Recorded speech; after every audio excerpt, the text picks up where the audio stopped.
So yan po mga kalingap, mga ka-EDC, Friday na, kaya abangan po natin yung premiere po ni Kalingap Rab nga po dito sa Tambalang EDC sa part 81 po. At alam ko marami po yung nag-aabang nga po mga kalingap, gaya nga po ng pag-aabang po ng mga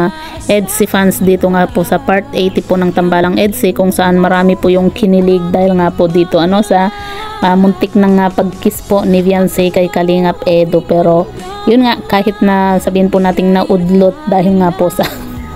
biglang pumasok po itong si Arjun, pero masaya pa rin naman po mga kalingap, at part din naman po yun ng kanilang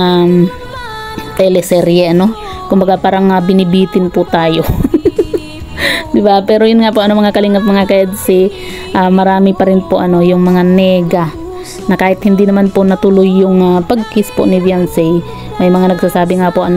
dito kay Viancy na ang bilis nga daw po bumigay itong si Viancy nga po.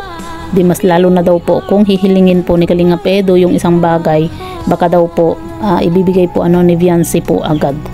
At yan nga, mga nega lang po yung mga nakakaisip po niyan, diba? At yan nga po mga kalingap, mga ka-EDC, kaabang-abang na naman po itong magiging premiere po ni Kalingap Rab dito nga po sa part 81 po ng Tambalang EDC.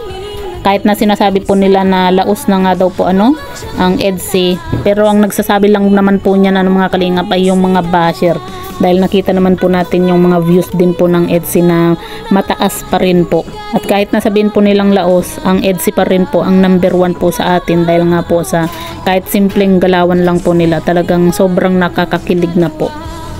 At yan nga po excited na rin po tayo sa pagpasok po ni Viancy nga po, dahil alam po natin na ihahatid sundo po yan ni Kalingap Edo, kasi hindi po niya yan hahayaan itong si Viancy na mag-isa lang po, lalo na po ngayon na malapit lang po yung bahay po nila Viancy, hindi po kagaya po dati na sobrang layo, kaya pwede po na ihahatid sundo po yan ni Kalingap Edo, kasi alam naman po natin na iingatan po ni Kalingap Edo ang kanyang wifey nga po mga kalingap. So yan po mga kalingap, abangan po natin yung premiere nga po ni Kalingap